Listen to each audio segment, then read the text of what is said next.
All right. I was going to deal with the emergence of Rastafarianism in Jamaica. But for you to have a better appreciation, I choose to deal with the life and legacy of His Imperial Majesty Haile Selassie I. His Imperial Majesty was born Lige Tafari Makonnen in 1892 on July the 23rd.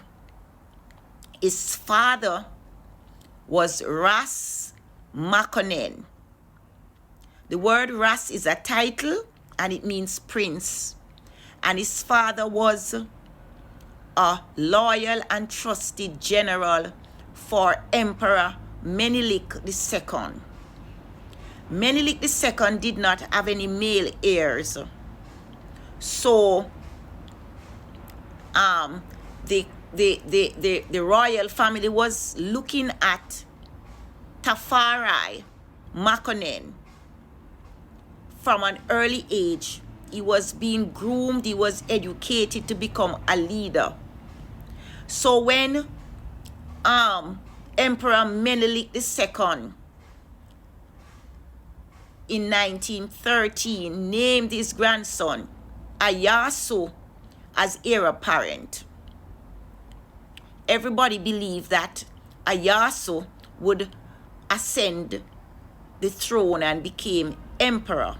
But Iyasu, Lige Iyasu, the word Lige means somebody of royal lineage or royal birth.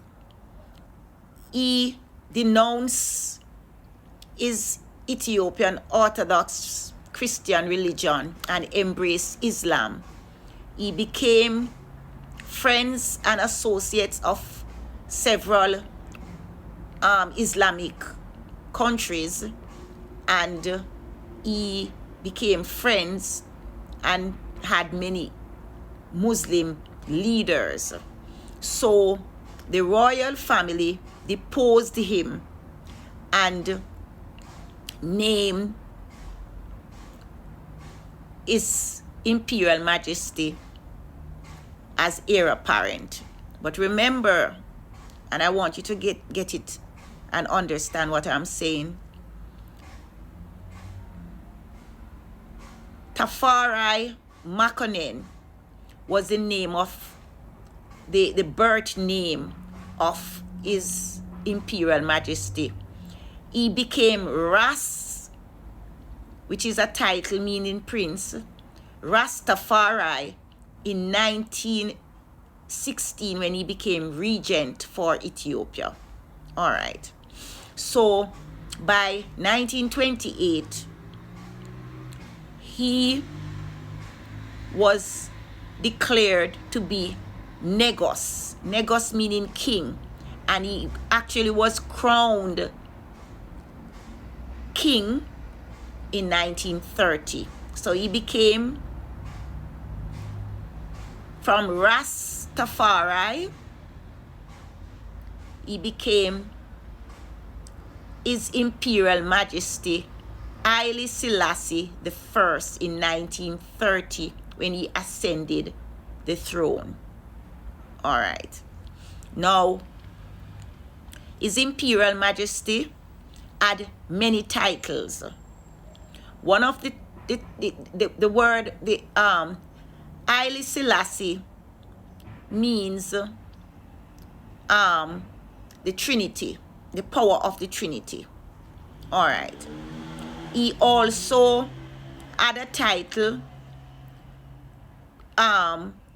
they call it Negus Negas, meaning King of Kings. All right.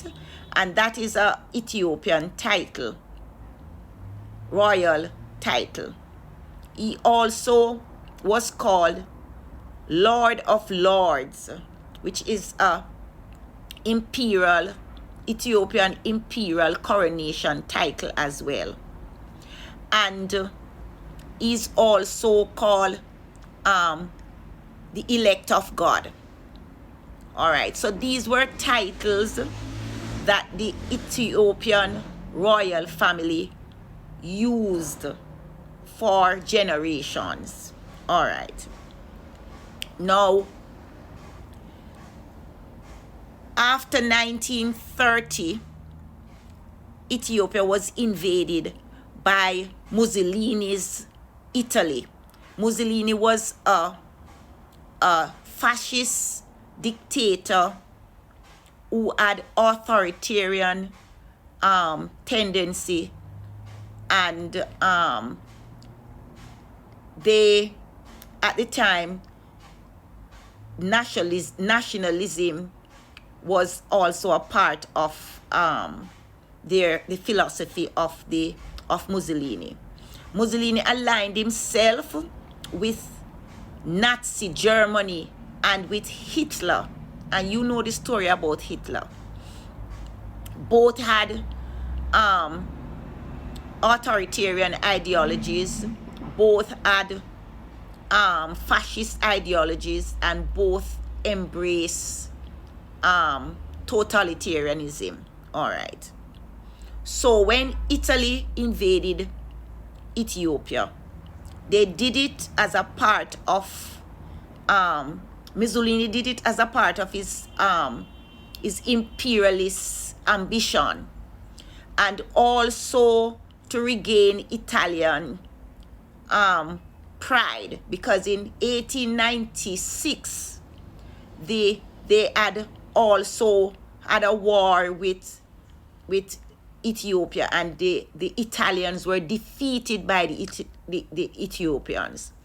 So in early 1930s, when Ethiopia was invaded by Italy, it wasn't anything new to the Ethiopians, and the Ethiopians fought valiantly and fiercely with the Italians. And under the new emperor Haile Selassie I, the country was united against that common enemy, Italy. And in 1936, even though Italy had invaded Ethiopia, they were never able to completely subdue the Ethiopians. And Haile Selassie I went and did a famous speech to the League of Nations.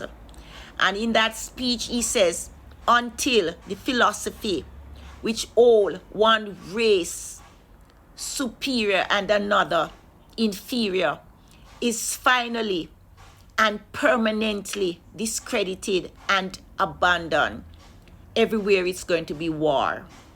And that speech was used by reggae icon Bob Marley in a song entitled War. Now, the speech that Haile Selassie gave at the League of Nations rallied global support for Ethiopia, and the rest of the world were united against Italy and was in solidarity with the Ethiopians. So by 1941 they were being pressured to leave Ethiopia. However, at this time they had the World War II, and so Ethiopia aligned itself with Britain, and the British and the Ethiopians fought and were able to expel the Italians. All right, so I'm going to leave it at that for now, because I'm going to do a part 2 continuing the life of His Imperial Majesty Haile Selassie I. Have a blessed day.